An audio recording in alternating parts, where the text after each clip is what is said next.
Hello, good morning. Today I want to talk about digital advertising and digital ad management and what that means. Okay? So, after you have a website built, after you have a Facebook presence, after you're all connected, you want to start getting new traffic and new leads to your business, right? So, you want to embark on digital advertising. Digital advertising can scale. So no matter what your objective is or what your budget is, you can find a digital ad plan that will fit your needs. Okay, let's say you only have $300 a month to spend on advertising. Let's say you have $30,000 a month to spend on advertising. I manage ad budgets in that range constantly. Some businesses have different needs. Sometimes one business will have an ad budget one month of 15,000 and they've fulfilled their kind of requirements or they've fulfilled their goals and the next month they scale it all the way back to minimal, okay? And sometimes businesses know that they have a season coming up that they need to amplify what they're trying to say so that they can get new business. They know that they have a season coming up where it's imperative that they're front and center on top of and above their competition. So there really is an individual recipe for any business no matter what it is, and budgets can fluctuate based on the industry that you're in. Okay, like lawyers, rentals for real estate. These there's certain industries that will social media, web development, digital marketing, certain categories will cause budgets to be higher just by default. Like advertising a yoga studio isn't going to warrant the same dollar amount per click as advertising a law firm. It's just the way it is, right? So the first step to get digital ads going is to have someone set up your digital advertising campaign. Okay, so there could be a lot that happens to even get ready to do this. So what does that even mean, right?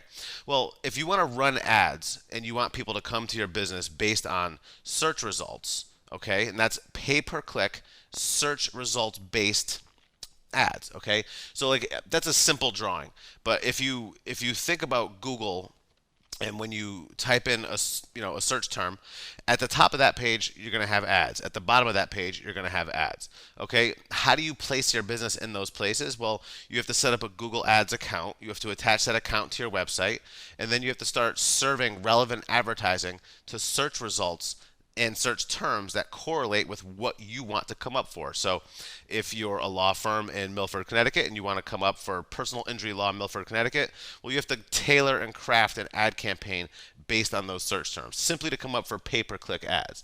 Obviously, there's many different types of ads in the Google ad arena. There are dozens of different ways that you can distribute ads. There's pay-per-click ads, which are the kind of the most common things that you'd see when you're searching Google. There's ads that will pop up as display ads all over the internet, like on places like AccuWeather and news blogs, and wherever Google ads are served, you can place display ads. That means that there's a visual attached with a message, and it's not just text based. Text based is pay per click. And also within the Google arena is the whole YouTube universe, pre-roll advertising, and interstitial advertising, ads that happen after a certain amount of time.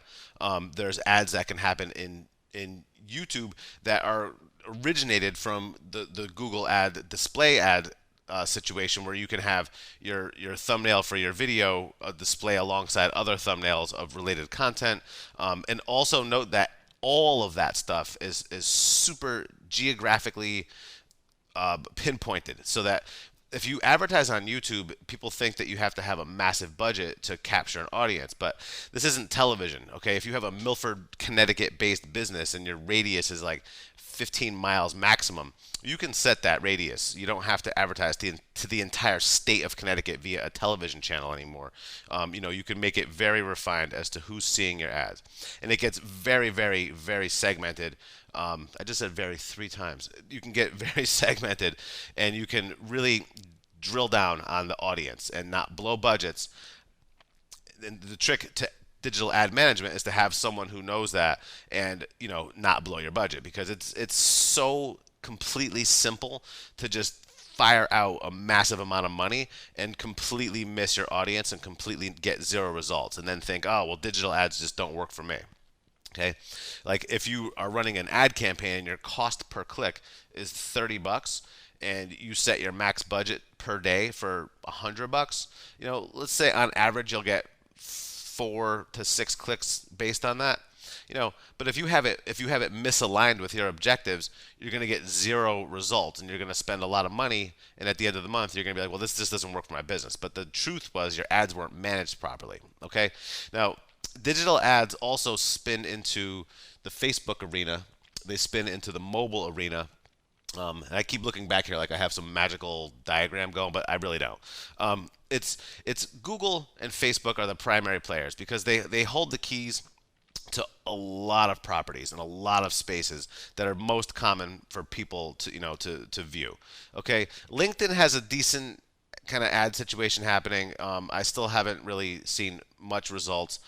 Twitter has a little thing that it's a big thing, but it's little for small businesses. I really don't advise that. People talk about advertising on Pinterest and all these other places, but in this day and age, right now, 2020, digital ads should be primarily based on Google properties and Facebook properties. And Facebook properties include Instagram, Facebook newsfeed, Facebook Messenger, Facebook Stories, Instagram Stories. Video can also be present there. There's capabilities for remarketing, meaning you can show your ads to people that have visited one of your properties. So Facebook ad platform is super powerful. The Google ad platform is super powerful. Now, one thing to note when you're advertising to people is to distinguish these two things.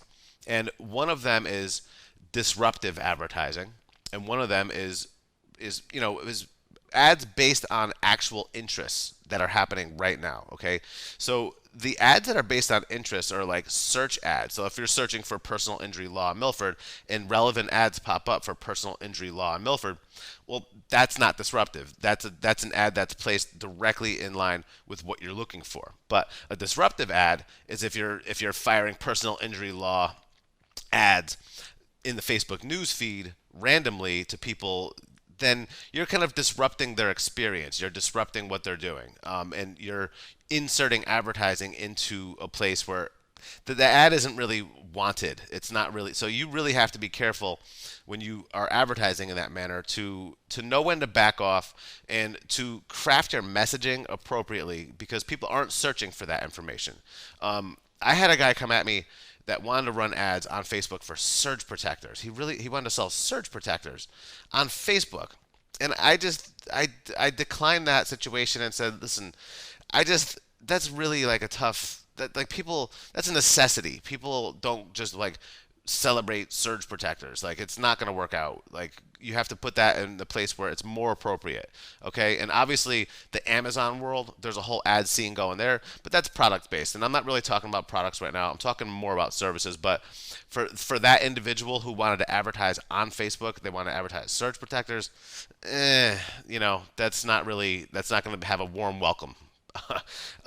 So you have to know the platform capabilities, you have to know who your audience is, and you have to craft those messages accordingly. Now, management of that, as you can tell by what I just said, that can mean a lot. Setup of that can mean a lot. Like you have to attach your website appropriately, you have to install the Google cookie mechanism, you have to install the analytics, and you have to attach YouTube. It's like the whole Google thing is a whole process, and the Facebook thing is a bit of a process. Most of it requires minor light coding or insertion into your website, but it's the setup of what happens after you're all connected that's like really what the magic is in making these ads work for you. And a lot of companies will make the mistake also. God, I've been holding that cup of coffee with this finger for like the whole time I'm talking, and I can't move this finger anymore. It's a hook.